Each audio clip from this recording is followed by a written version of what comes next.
ఏపీలో కూటమి ప్రభుత్వం రాబోతోందని ధీమా వ్యక్తం చేశారు తిరుపతి జనసేన ఇన్ఛార్జ్ కిరణ్ రాయల్. చట్టాన్ని పక్కన పెట్టే వాళ్లే ఏజెంట్లుగా ఉండాలని సజ్జల చెప్పడం సిగ్గుచేటన్నారు. ఈసీ నిబంధనలకు అనుగుణంగా పనిచేయాలని చెప్పాల్సిన వైసీపీ నేతలు విచ్చలవిడితనాన్ని ప్రోత్సహించడం విడ్డూరమన్నారు.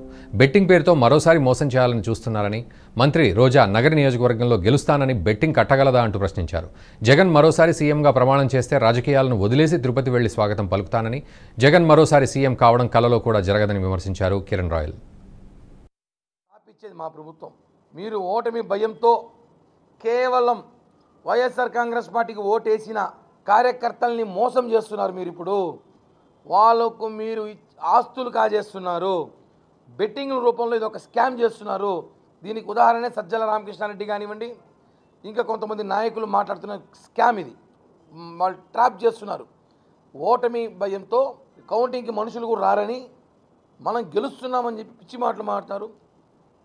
100 సర్వేలు చేస్తే 99 సర్వేలు కూటమి గెలుస్తుంది, ఒక సర్వే మాత్రం గెలుస్తుంది అంటే అర్థం చేసుకోవాలి. రేపు ఎగ్జిట్ పోల్ కూడా వస్తుంది, చూసుకోండి కావాలంటే.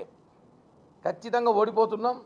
బెట్టింగ్లు చేసి కోట్లు కాజేసేయాలని చెప్పి సజ్జల రామకృష్ణారెడ్డి చేసిన ప్లాన్ ఇది. అందుకే వైసీపీ నాయకులందరూ బెట్టింగ్లు వేస్తున్నారు. అది కూడా ఇంకా హాస్యాస్పదం ఏమంటే, ఒకరి మీద 15 మీద బెట్టింగ్లు వేస్తున్నారు. ఆమె మీద ఎవరు వేయడం బెట్టింగ్, ఆమె మా అవ్వ. కనీసం రోజా ఒకటి అడుగుతున్నా, నువ్వు గెలుస్తాను కనీసం నువ్వన్న బెట్టింగ్ నేను వేస్తాం, అది కేసైనా పర్లేదు, నువ్వన్న ఒక 50,000 25,000 నీ స్థాయి 10,000 ఒక 500 1000 వేస్తే మేమంతా బెట్టింగ్ వేస్తాం. నువ్వు గెలుస్తా అని చెప్పి ఈ రాష్ట్రంలో ఈ దేశంలో ఎవడు బెట్టింగ్ వేయట్లే. రోజా గెలుస్తుంటే ఎవడు వేయడంలే, నీ కార్యకర్తలు వేయడంలే, నీ ఇంట్లో మనుషులు వేయడంలే.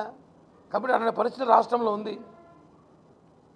మేము ఒకటే ఛాలెంజ్ చేస్తున్నాం. ఈరోజు 9వ తారీఖు జగన్మోహన్ రెడ్డి వైజాగ్లో కానీ ప్రమాణ స్వీకారం చేస్తే, ఇన్ని సంవత్సరాలు ఈ పార్టీలో కష్టపడిన కిరణ్ అని నేను రాజకీయాలు వదిలేసి తిరుపతి నుంచి వైజాగ్ వరకు జగన్మోహన్ రెడ్డికి ఆహ్వానం, స్వాగతం పోస్టర్లు ఇస్తా స్థాపించేది.